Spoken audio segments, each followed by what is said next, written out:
The northern provinces of Vietnam had barely entered autumn when the skies turned dark with anger.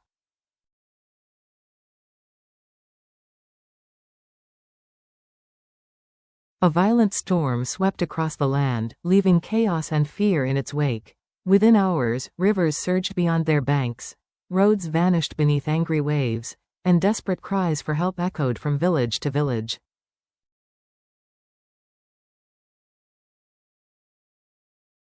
On television screens, the images were heartbreaking: rooftops barely visible above the water, entire rice fields transformed into endless lakes of brown.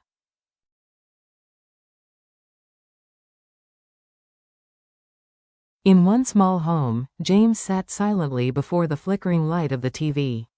The room was quiet, but his heart thundered.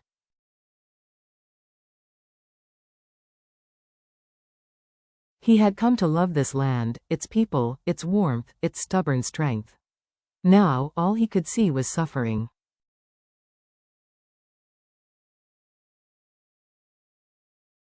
He turned to Diep, his voice breaking. "Diep, look at this. The North is suffering terribly."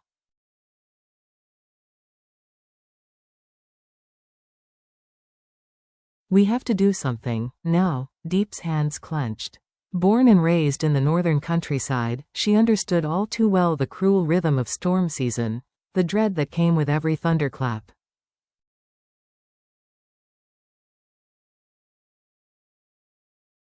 Her voice trembled, but her resolve did not. "You're right, James. I can't rest either."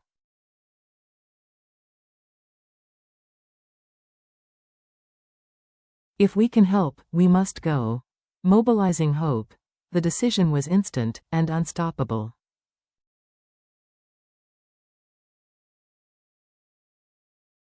Within hours, the quiet house turned into a whirlwind of preparation.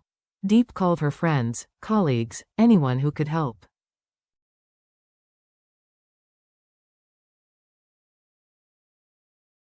Donations poured in: blankets, raincoats, instant noodles, rice, and bottled water.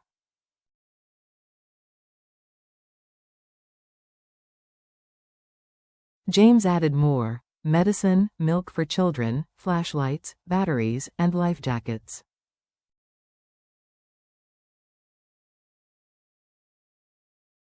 Little Nhi, their daughter, joined in eagerly, stacking each packet of noodles with care, labeling water boxes in her small handwriting.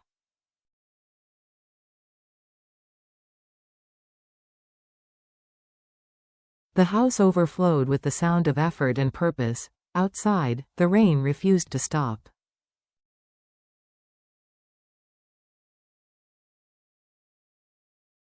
The sky had turned to a constant sheet of gray.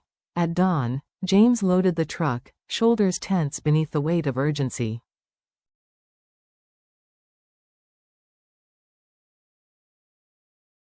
Beside him, Diep fastened her first aid backpack, her face pale but determined, into the flood.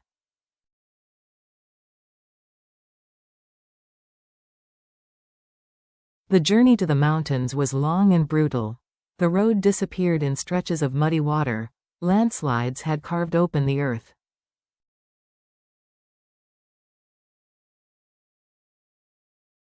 Relief vehicles formed a solemn caravan, headlights piercing through sheets of white rain.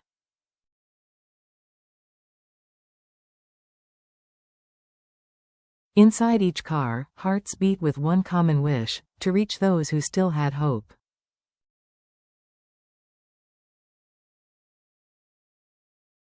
When they finally arrived, the world before them looked like a painting washed in sorrow.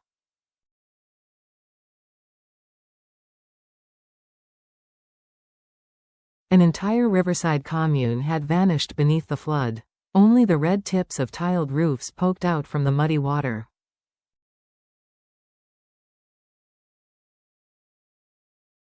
Families huddled on rooftops, waving frantically. Children trembled in the cold, their tears indistinguishable from the rain.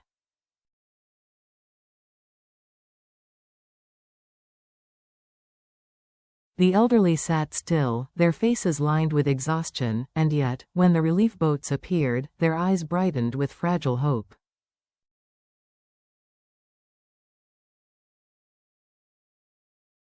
James leapt out of the truck, his boots sinking into knee-deep water.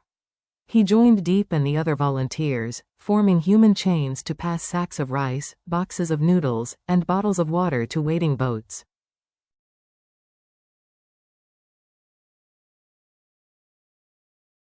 Every movement was slow, heavy, but relentless. The loudspeaker echoed across the flooded plain.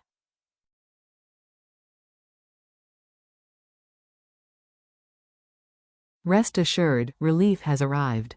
No one will be left behind. Applause mixed with sobs, and for a moment, the downpour sounded almost like clapping hands.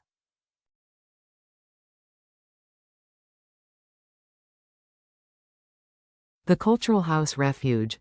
By afternoon, they reached the commune's cultural house, now a makeshift evacuation center.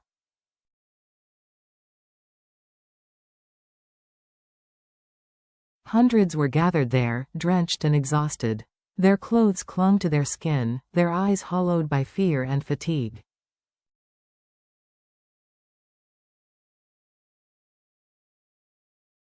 Yet when James handed out a simple meal, a packet of noodles, a bottle of clean water, their faces softened.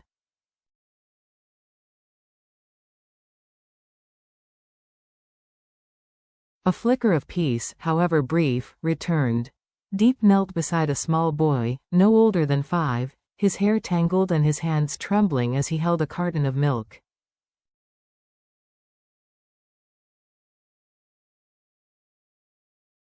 "Where is your home, little one?" she asked gently. He looked up, lips quivering. "My house was swept away."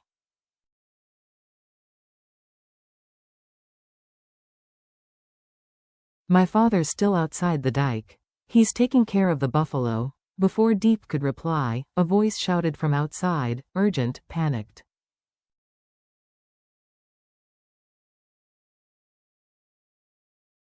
A small boat had capsized in the river. 4 people were struggling in the current.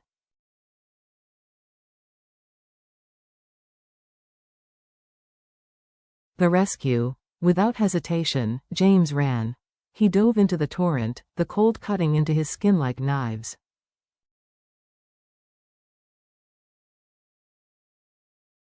The current roared, fierce and unyielding, but James moved with determination, one arm, then another, slicing through the flood.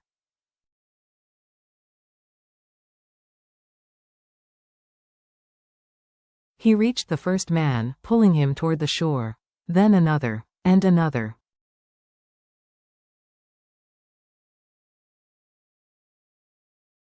By the time the last person was hauled up, his breath came in ragged bursts, his arms shaking with exhaustion.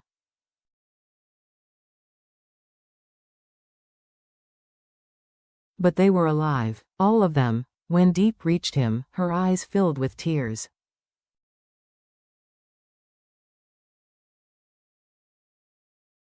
"James, you scared me so much," she whispered, her voice breaking. "But, thank you."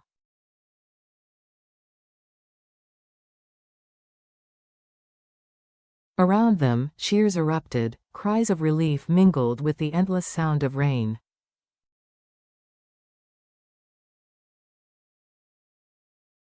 For a brief moment, the world seemed to pause, as if nature itself bowed in respect to the stubbornness of human love.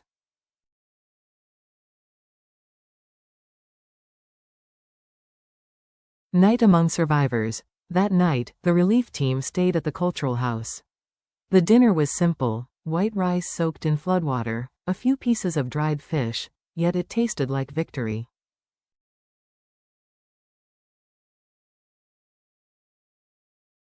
Under the dim glow of a lantern, James listened to the villagers' stories. Some had lost their homes.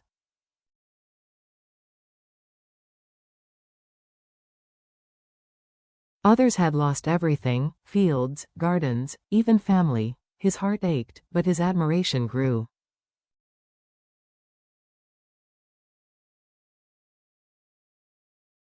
"The Vietnamese people are so resilient," he murmured. "I feel honored to stand among them."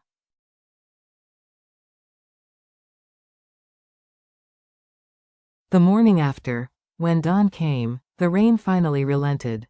A faint gold shimmer spread across the landscape. Roofs emerging from the receding water. Fields blanketed in thick mud.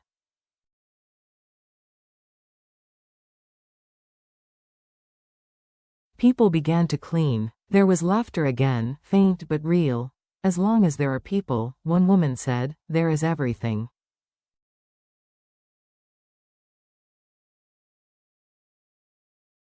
James and Diep rolled up their sleeves. Together, they scrubbed away layers of mud, passed out dry clothes and medicine, and helped rebuild what little could be salvaged.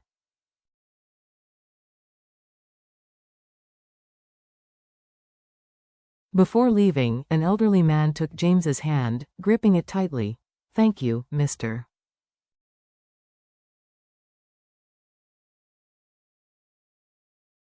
James. "And thank you, Ms. Diep," he said, his voice trembling. "You crossed rivers and storms to help strangers."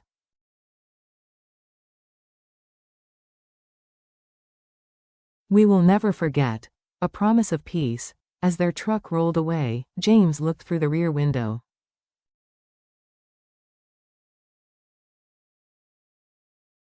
Dozens of villagers stood waving, faces streaked with tears, but smiling.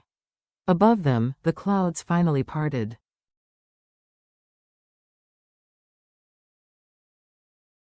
Sunlight poured over the flooded fields like a blessing. In the front seat, silence filled the space between the two.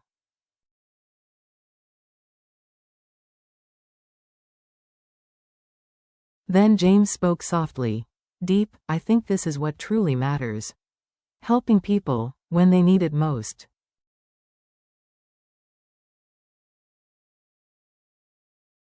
Diep turned to him, her eyes shimmering. "Yes, James. And if we still have the strength, we must continue."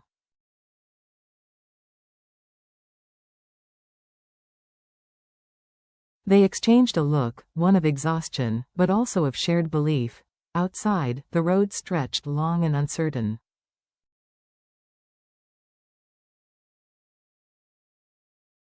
But in their hearts, a quiet truth glowed brighter than the sun returning after the storm.